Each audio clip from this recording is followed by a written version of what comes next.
Assalamualaikum warahmatullahi wabarakatuh. Hari ini kita akan melanjutkan materi mengenai spektrometri massa. Spektrometri massa atau dalam bahasa Inggris kita sebut juga dengan mass spec atau mass spektrometri adalah suatu metode analisis instrumental yang dipakai untuk identifikasi dan penentuan struktur dari komponen sampel dengan cara menunjukkan massa relatif dari molekul komponen dan massa relatif hasil pecahannya. Nah, jadi di sini suatu molekul apabila kita mau identifikasi, maka molekul itu kita pecahkan menjadi beberapa komponen yang lebih kecil. Dan komponen-komponen tadi itu kita ketahui nanti dari spektrumnya berapa berat molekul atau massa relatif dari masing-masing molekul komponen tadi. Nah, apa gunanya dari metode spektrometri ini? Ya, spektrometri massa ini adalah untuk menentukan struktur molekul. Ya, jadi apa struktur molekulnya. Kemudian juga penentuan isotop-isotop yang stabil dalam penelitian reaksi biologi. Jadi kalau kita ketahui suatu molekul itu mempunyai ada banyak isotop, maka dengan mass spec kita bisa menentukan apa saja isotop-isotop yang ada dari molekul tersebut. Juga nanti kita bisa menentukan untuk analisis kualitatif dan kuantitatif terhadap komponen yang telah diisolasi dan dimurnikan. Nah, ini tentu nanti bisa digabung dengan instrumen lainnya seperti GC atau gas kromatografi. Asas dari spektrometri massa adalah penembakan molekul dengan elektron yang berkekuatan tertentu, dan molekul tersebut akan terpecah sesuai dengan aturan dan terjamin keterulangannya serta teramalkan. Jadi kalau Anda bayangkan jika ada suatu molekul yang kita bayangkan sebagai bola, misalnya bola yang padat begitu, kemudian kalau bola itu kita tembak sampai pecah. Nah, perlu diketahui bahwa potensial ionisasi suatu molekul itu berada di daerah antara 7 sampai 15 elektron volt. Nah, jika kita tembak suatu molekul dengan elektron yang berkekuatan 7 sampai 15 elektron volt, maka tidak akan menghasilkan pecahan molekul yang dapat diidentifikasi, ya. Tapi apabila penembakan molekul dilakukan dengan elektron yang berkekuatan besar dari 70 elektron volt juga akan didapatkan hasil pecahan yang sangat sulit diidentifikasi karena massa relatif pecahnya sangat kecil. Ya, kalau kita tembak dengan kekuatan yang besar, nah molekulnya akan hancur menjadi kecil, ya, sehingga tidak bisa diidentifikasi. Kalau dia energinya terlalu kecil, 7 sampai 15, maka tidak akan menghasilkan pecahan molekul yang dapat diidentifikasi pula. Maka berarti kita akan melakukan bombardemen molekul ini dengan elektron berkekuatan sekitar 70 elektron volt saja. Maka energi elektron akan diserap oleh molekul dan terjadi pendorongan ionisasi dengan cara pembebasan satu elektron serta orbital ikatan dan tidak ikatan. Nah, pada tahap ini akan terbentuk ion molekul atau ion induk. Sampel yang dianalisis terdiri dari molekul yang sangat banyak dan ada sebagian dari molekul tersebut telah terionisasi sebagai ion induk yang terpecah menjadi ion anak yang lebih kecil lagi di samping terbentuk pecahan netral. Nah, pada akhirnya yang dianalisis adalah ion-ion pecahan positif. Jadi yang dianalisis itu adalah ion-ion pecahan positif. Sedangkan ion-ion negatif dan pecahan netral tidak banyak memberikan informasi yang berarti, samping jumlahnya yang sedikit. Kemudian juga selama proses nanti ion-ion negatif dan pecahan netral itu akan terbuang pada sistem atau instrumennya nanti. Untuk mempelajari spektrometri massa ini perlu dibahas adalah macam-macam proses ionisasi molekul, peramalan pecahan molekul dan identifikasi, kemudian instrumentasinya juga aplikasi analisis. Berikut ada diagram alir instrumen, ya. Jadi sampel, sumber ion, massa analyzer, detektor, data analisis. Bisa kita lihat seperti ini juga. Sini ada proses ionisasi, kemudian ada proses akselerasi, kemudian ada proses defleksi, ya, pembelokan oleh elektromagnet dan magnet. Kemudian nanti ini vakum akan menghisap ini elektron-elektron atau ion positif juga yang ada pada dinding dari tabung mass spec ini. Ya, kemudian nanti baru masuk detektor. Nah, kemudian akan dicatat bentuk spektrumnya. Bisa Anda lihat juga pada gambar berikut yang lebih nampak sistem 3 dimensinya. Ini adalah tadi sampel dimasukkan kemudian dipanaskan di sini sampelnya sehingga berbentuk uap, terus ditembak atau mengalami ionisasi sampel tersebut, ya. Kemudian di sini ada particle accelerated into magnified ya. Jadi di sini ada lempengan dengan potensial yang sangat besar sehingga akan mempercepat molekul-molekul bermuatan positif tadi bergerak menuju detektor. Nah, di sini molekul-molekul bermuatan positif ya, ion bermuatan positif akan dibelokkan oleh medan magnet. Jadi akan diberikan medan magnet, dibelokkan oleh medan magnet. Nah, kekuatan molekul-molekul bermuatan positif tadi ya, atau ion muatan positif, ion positif tadi akan berbelok sesuai dengan berat ion tersebut atau berapa potensialnya dari ion tersebut. Ya, jika dia mempunyai berat molekul yang lebih rendah, maka dia akan mudah dibelokkan. Jika dia mempunyai berat molekul yang lebih tinggi, maka dia akan kurang dibelokkan. Maka Anda akan dapat lihat spektrumnya. Sebelah kiri nanti ion-ion dengan berat molekul yang lebih rendah, dan di sebelah kanan ion-ion dengan berat molekul yang lebih tinggi.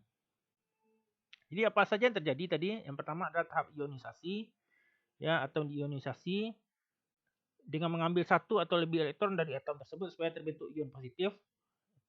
Ion ini juga berlaku untuk unsur yang bisa berbentuk ion negatif sebagai contohnya fluor ya. Atau unsur yang tidak pernah membentuk ion contohnya argon.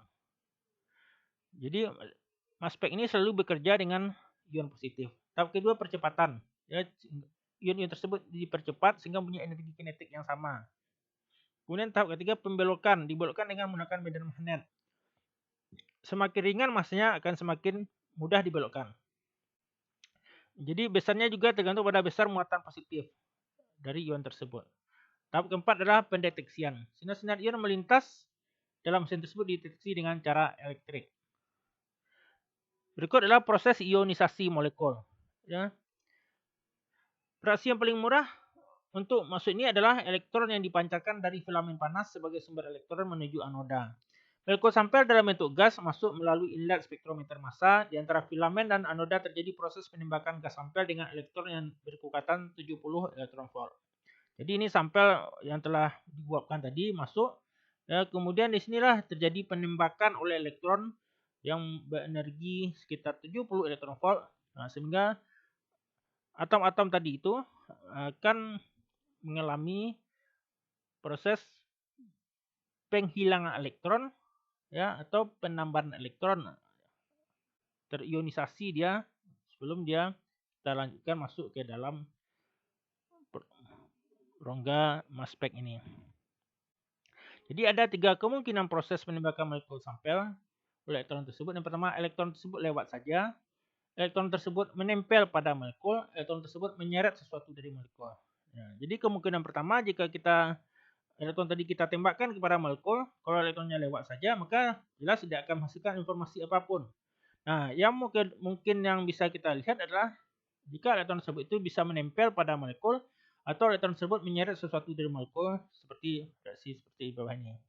Jadi suatu molekul yang berbentuk gas ditembaki dengan elektron dengan kekuatan potensialnya sekitar 7-15 elektron volt, terjadi ion molekul sesuai dengan bersama reaksi. Molekul tambah elektron menjadi M+ tambah 2 elektron. Ini artinya elektron akan menyeret sesuatu dari molekul tadi, ya. Akan keluar lagi elektron sehingga molekulnya bermuatan positif. Bentuk kation radikal atau ion di sini, ion positif. Nah, kemungkinan yang kedua tadi, elektron tersebut menempel pada molekul. Jadi, molekul tambah elektron, nah elektron itu menempel pada molekul sehingga terbentuk anion, ya, anion yang radikal. Nah, reaksi yang pertama itu 1000 kali lebih mungkin dibanding dengan reaksi kedua. Jadi, reaksi menyeret sesuatu dari molekul tadi lebih mungkin daripada menempelkan sesuatu pada molekul yang stabil. Ya. Nah, apa yang tergambar di atas itu merupakan proses ionisasi dengan elektron yang disebut juga dengan elektron impact ionization. Ya, sekali dengan EI. Dengan latar belakang keterbatasan ionisasi dengan cara EI, maka para ilmuwan mencari cara lain untuk proses ionisasi. Di antaranya cara lain itu seperti chemical ionization, phase atom bombardment ionization, field ionization, and field disruption. Nah, kita lihat yang pertama tadi, electron impact ionization merupakan proses ionisasi yang standar pada mass spec. Dilakukan dengan bombardemen molekul sampel dalam bentuk gas dengan elektron yang energetik. Sebagai sumber elektronnya kawat tungsten. Ya. Elektron dihasilkan melewati percepatan menuju anoda. Setelah melewati celah yang terletak di antara sumber elektron dan anoda, percepatan elektron diatur sehingga menghasilkan energi potensial sebesar 70 elektron volt. Atur pancaran elektron tersebut juga dinyatakan mempunyai kekuatan antara 100 mikroampere sampai 200 mikroampere. Proses ionisasi dengan metode EI ini tidak efisien sebab dari sejuta molekul hanya satu yang berhasil diionisasi. Ion-ion positif hasil bombardemen elektron yang dipercepat oleh lempeng potensial tinggi melalui celah berguna sebagai pemfokus menuju ruang analisator. Ciri dari metode ionisasi atau EI adalah tidak terlihatnya ion induk yang dengan massa molekul relatif yang tidak besar. Hal ini disebabkan adanya alih energi yang cukup besar. Terjadinya fragmentasi yang cukup banyak akan lebih memudahkan perlamalannya pada molekul analit yang kompleks.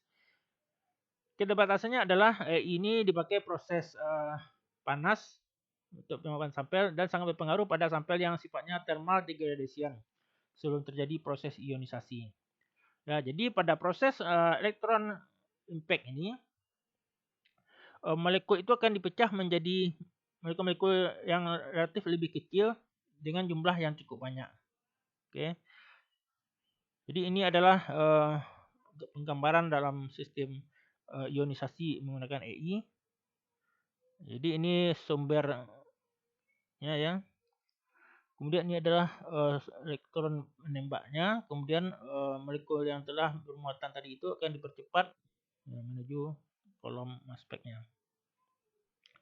Berikut yang kedua adalah chemical ionization atau CI. Metode ini disebut juga dengan ionisasi kimia sebab memakai reaksi kimia untuk proses ionisasi sampel. Seolah metode ini merupakan dua proses yang bertingkat. Pada tingkat pertama, terjadi ionisasi bereaksi yang dilanjutkan dengan pembenturannya dengan gas sampel sampai terjadi ionisasi. Gas yang biasa digunakan adalah metana yang bereaksi dengan elektron energi tinggi, memberikan elektron ion. Bukan beberapa ion ya seperti CH4+, CH3+, dan CH2+. Dua yang pertama lebih dominan sekitar 90% produknya. Ion-ion ini bereaksi dengan cepat dengan molekul metana sebagai berikut. Nah, seperti ini ya proses yang terjadi. Jadi CH4 itu ditambah elektron menjadi CH4+ tambah 2 elektron. Jadi ini ada beberapa proses yang terjadi. Atau CH4+ ini dengan CH4 metana tadi membentuk CH5+ tambah CH3. Kemudian ada juga CH3+ yang terbentuk tambah CH4 jadi C2H5+ tambah H2.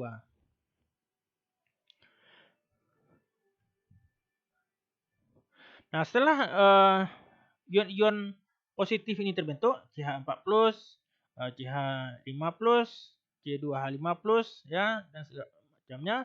Nah, ion-ion inilah yang akan direaksikan dengan sampel kita tadi, ya. Jadi tingkat selanjutnya adalah reaksi ionisasi dengan sampel molekul. Jadi ada 3 macam proses ionisasi yang mungkin terjadi. Jadi misalnya kalau yang bereaksi dengan molekul kita itu ada CH5+, maka akan terbentuk seperti ini, MH2+ tambah CH4. Kalau dia C2H5+ yang dengan molekul menjadi MH2+ tambah C2H4. Kalau C2H5+ tambah molekul kita bisa jadi terbentuk M+ tambah C2H6. Ini transfer hidrida yang terakhir. Nah, apakah berat molekulnya itu bertambah atau berkurang atau tetap saja selama proses ini? Nah, kita akan melihat terjadi pertambahan untuk yang pertama ini ya. Jadi MH ini tambahkan molekulnya satu atom H-nya 1 ya menjadi MH menjadi MH2+. Nah, di reaksi pertama menghasilkan ion relatif M tambah 1 plus sebagai massa relatif semu. Sedangkan reaksi terakhir menghasilkan M dikurang 1 plus. Nah, kalau di sini H-nya yang lepas sehingga massanya berkurang 1. Ya. Jadi inilah massa yang terakhir yang akan terbentuk yang bisa dilihat. Kemudian bisa juga ada kalanya massa relatif itu akan membesar menjadi M tambah 29 plus. Nah, artinya kalau M tambah 29 karena ada C2H5 yang masuk atau terikat kepada molekul kita tadi, ya, C2H5.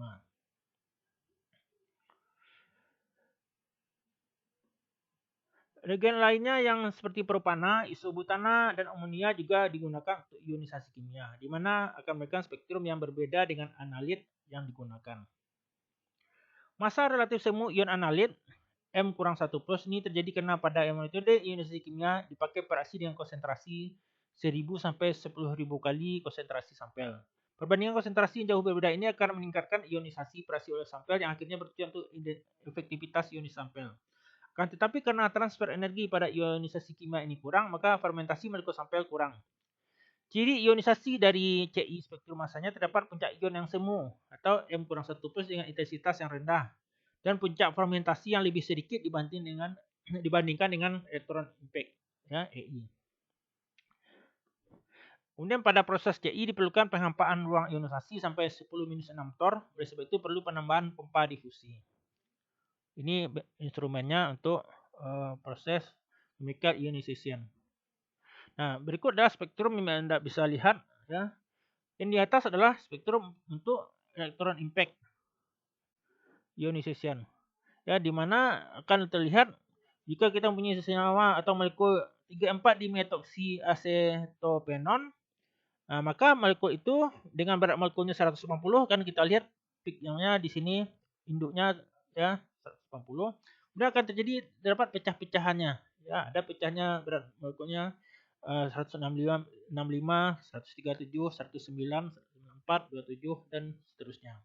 Sementara pada CI dengan reagennya gas metana, Anda akan melihat spektrumnya lebih sedikit dan tidak ada pecahan molekul yang lebih kecil. Yang Anda lihat itu adalah molekul dengan MR-nya 181. Nah, ini adalah dari massa molekul kita 180 ditambah 1 dari H plus yang masuk dari gas metana tadi. Ya, jadi 180 tambah 1 181. Atau kita temukan juga misalnya 209 yang berasal dari 180 ditambah 29, yaitu dengan penggabungan C2H5. Atau 221 ya, massa kita 180 ditambah 41 penggabungan dengan C3H5 plus. Nah, seperti inilah spektrum dari mass spec untuk beberapa macam proses ionisasi. Nah, ada juga yang proses yang lain yaitu Persatan Bombardment ionization yang bisa Anda baca sendiri nanti, ya, dan ionization dan field disruption. Oke, kita lanjutkan pada pola fragmentasi dari molekul zat organik. Nah, seperti apakah terjadi pecahan atau fragmentasi dari molekul tersebut saat kita tembak atau kita reaksikan dengan senyawa kimia untuk mengalami proses ionisasi, ya. Jadi yang kita inginkan adalah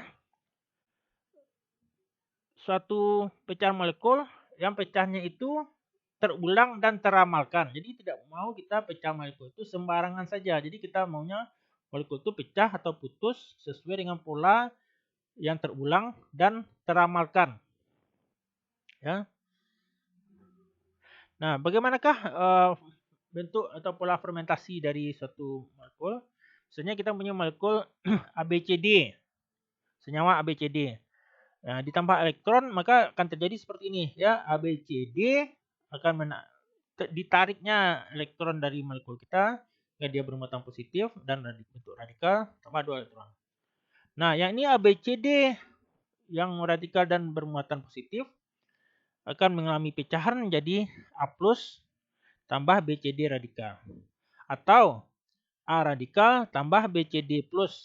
Nah, BCD+ bisa pecah lagi menjadi BC plus tambah D. Atau CD radikal tambah AB+, ya. Nah, kemudian AB+ akan pecah menjadi B tambah A+ atau A tambah B+. Atau AB radikal tambah CD+. Bisa menjadi D tambah C+ atau C tambah D+. Atau juga seperti ini bentuknya, ya. ABCD radikal positif akan terjadi rearrangement, ya. Pengaturan kembali dari molekul tadi ya menjadi AdBc. Nah, ini kemudian BC-nya radikal tambah Ad plus atau Ad radikal tambah Bc plus. Atau collision ya penggabungan dia ABCD radikal positif tadi dengan ABCD jadi ABCD 2 plus ya. Nah, kita bisa lihat di sini ya bentuk pecahan yang tadi itu. Nah, jadi ini misalnya senyamannya benzamid. Benzamid itu dia dengan berat molekul 121 ya. Ini mula-mula 121. Berarti ini dia kita. Jadi dengan pakai EI nampak di sini 121. Kemudian ditembak dengan elektron, maka akan lepas elektron dari molekul kita tadi ya. Akan lepas elektronnya. Seperti ini. Jadi dia bermuatan radikal dan bermuatan positif. Kemudian terjadi fragmentasi, pecahan. NH2 radikal, kemudian benzen C plus O. Nah, ini beratnya itu 105. Nah, maka akan ditemukan berat ya pecahan 105 di sini. Kemudian ini pecah lagi dia, CO-nya lepas. Nah, ini akan kita temukan 77 di sini. Nah, atau yang C6H5 yang lepas, tinggal ONH2 kita temukan 44 di sini. Ya. Nah, pecah-pecahan ini bisa lagi nih misalnya ini CO ya, CO ini CO yang lepas. Kemudian juga benzennya tadi lepas atau NH2-nya lepas ya. Nah, akan membentuk fragmentasi molekul seperti ini di bawahnya. Nah, berikutnya kita masuk kepada analisator. Ionisasi dan fragmentasi terjadi dalam ruang pengionan. Sumber ion akan masuk ke dalam analisator karena adanya pengaruh elektroda penolak atau repeller dan pemusatan ion atau ion fokus. Jadi ini analisator nanti adalah yang akan mempercepat ya ion-ion positif ya, menuju detektor. Nah, jadi ada beberapa macam tekniknya. Yang pertama ini mungkin adalah analisator pembelok magnetik. Yang menggunakan magnet berarti. Ada analisator pembelok elektrostatik dan magnetik. Ada analisator quadrupole ya. Nah, ada analisator waktu lintasan time of flight analyzer TOF. Dan macam-macam analisator ini. Mungkin ada beberapa yang nanti akan kita lihat. Analisa pada penganalisis berfokus tunggal. Nah, ini menggunakan medan magnet seperti tadi. Ada medan magnet dan akan ada gaya magnet sehingga ion bermuatan positif itu akan dibelokkan dia sesuai dengan berat molekul atau muatan molekulnya. Jadi pembelokan itu kuat medan listrik yang mempercepat aliran ion. Ya, makin besar potensial listrik yang digunakan, maka makin besar pula kecepatan ion. Makin kecil pembelokan. Kemudian kuat medan magnet, makin kuat magnetnya, makin besar pembelokan. Makin besar massa partikel, makin kecil pembelokan. Makin besar muatannya, makin besar pembelokan. Nah, di sini ya pembelokan. Nah, juga ada analisator yang tidak menggunakan magnet. Nah, ini pemisah berfokus ganda masih menggunakan magnet.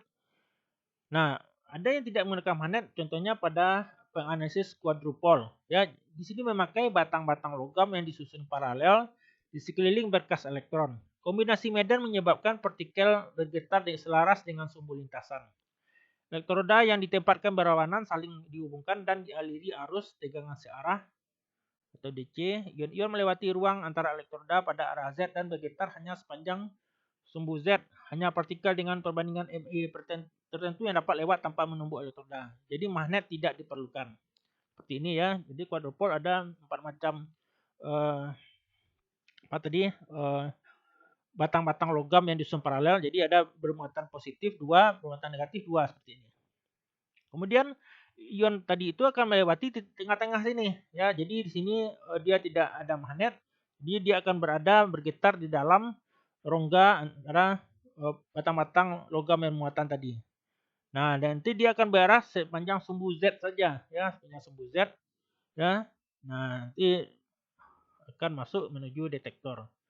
Nah, di sini tidak ada medan magnet yang digunakan untuk membelokkan elektron-elektron ion-ion bermuatan positif tadi.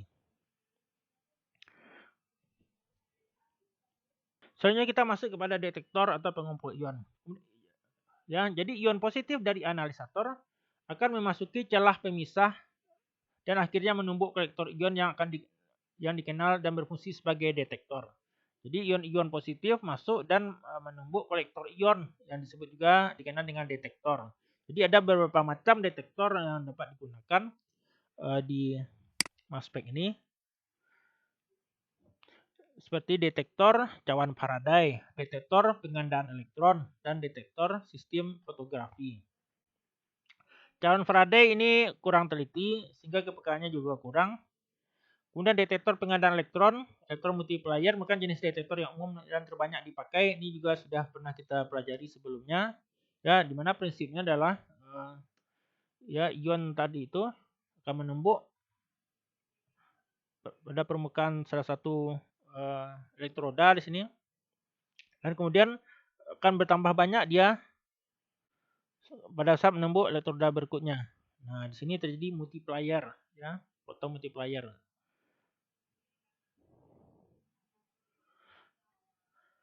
Oke, kita lanjutkan materinya.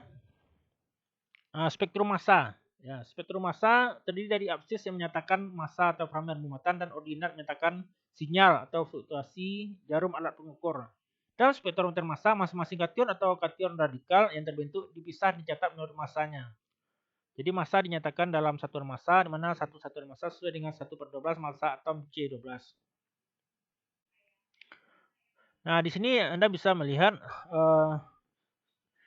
jadi ini skema dari sinyal karakteristik dari spektrum massa. Jadi ini adalah M+ tadi, ya. Jadi massa dari molekul yang telah lepas satu elektronnya. Ya, jadi dia bermuatan positif. Nah, berikut adalah sinyal-sinyal MX, ya. Jadi kemudian di sini ada pecahan kunci, ya, yang besar-besar ini. Kemudian juga ada ion metastabil nih. Jadi yang seperti ada gundukan seperti ini. Ion metastabil, kemudian ada pecahan-pecahan yang lebih kecil lagi. Nah, jadi puncak dasar atau sinyal tertinggi dinyatakan berintensitas relatif 100%. Intensitas sinyal-sinyal lain dibandingkan terhadap MR yang terbesar pada umumnya adalah sinyal ion molekul M+ yang menyatakan massa molekul relatif zat M. Sinyal transisi ion metastabil, sinyal MX, pecahan kunci, dan deretan mempunyai arti penting dalam perhitungan spektrum massa. Sinyal MX menyatakan perbedaan antara berat massa relatif ion molekul dan ion fragmen yang lebih berat dan menunjukkan pemisahan sebagian X dari ion molekul. Ia sering merupakan kunci gugus-gugus fungsi, misalnya pemisahan air dari alkohol. Sinyal pemecahan kunci karakteristik untuk suatu dasar tertentu, misalnya alkaloid. Sinyal deretan terdapat pada daerah massa rendah dan merupakan sinyal suatu dasar tertentu, misalnya deretan alkil pada rantai alifatik jenuh yang menunjukkan sinyal-sinyal perkalian gugus CH2 14 satuan massa, misalnya 15, 29, 43 dan seterusnya. Kemudian selanjutnya adalah ion metastabil. Ada suatu sinyal transisi berbentuk maksimal lebar dan datar yang terbentuk karena ion molekul di dalam sumber ion pecah menjadi ion massa fragmen instabil M1. Yang selanjutnya di antara elektroda percepatan pecah lagi menjadi massa fragmen muatan positif M2 dan molekul netral sesuai skema berikut, ya. Jadi dia M1 pecah menjadi molekul netral tambah molekul 2. Nah, di sini ada M-nya ini ada massa semu sebelum dia menjadi molekul 2. Nah, berapakah berat M bintang ini, ya, atau ion metastabil ini? Kita bisa menghitungnya. Bintangnya adalah MR dari M2 dikuadratkan bagi dengan M1. Ya, kita bisa melihat di dalam contoh berikut. Sinyal transisi ion metastabil yang merupakan sinyal ion anak yang terpecah dalam analisator massanya dapat dihitung dengan contoh sebagai berikut. Misalnya nih, berapakah berat MR dari ion metastabil yang pertama? Nah, ini kita bisa menghitung dengan M2 di sini, ya, kuadratkan dibagi dengan M1, ya. Jadi ion metastabil yang pertama ini adalah 62 × 2 bagi 90 42,7. Berarti M1 bintang ini adalah 42,7.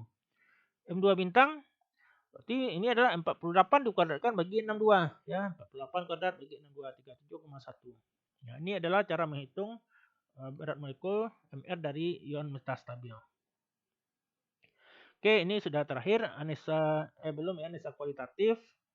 Ini untuk mengidentifikasi satu senyawa yang tidak diketahui dengan mengkalibrasi terhadap senyawa yang telah dikenal. Ini analisa kualitatif, misalnya apa senyawanya ya. Berikutnya aturan nitrogen. Nah, aturan nitrogen ini adalah untuk memperkirakan keberadaan berbagai atom dalam satu pencak spektrum massa ya, menurut suatu aturan perkiraan kasar pada resolusi yang kasar. Misalnya nih harga M per I-nya, massa relatifnya genap, artinya ion tersebut ada atom C, ada H, ada O. Nah, jika ada N, berarti N-nya itu jumlahnya genap pula, atau N-nya tidak ada. Tapi jika M per I-nya itu ganjil, artinya ada N dengan jumlah ganjil. Untuk aturan elektron genap, ion yang berelektron genap sudah pasti tidak akan kehilangan radikal. Atau dapat dikatakan ion berelektron genap pasti terfragmentasi menjadi ion molekul genap. Ion yang berelektron ganjil atau tidak berpasangan akan terfragmentasi menjadi molekul berelektron berpasangan atau genap. Ini analisis kuantitatif. Mass spec ini bisa digunakan untuk analisis kuantitatif suatu campuran senyawa yang dekat hubungannya. Ini dapat digunakan memberikan hasil lebih baik jika dikomunikasikan dengan gas kromatografi. Biasanya GC digabungkan dengan spektrometer quadrupole. Ya, jadi bisa kita gunakan untuk penentuan konsentrasi dari suatu senyawa dengan kita gabung menggunakan alatnya dengan GC. Tapi kalau dia cuma mass spec saja, maka kita cuma bisa lakukan analisa kualitatif untuk menentukan apa senyawanya. Tapi kalau kuantitatif dengan gabungan GC kita menentukan berapa konsentrasinya. Oke, demikianlah penjelasan secara lisan materi mass spektrometri. Semoga Anda bisa memahami dengan lebih baik. Demikian saja. Assalamualaikum warahmatullahi wabarakatuh.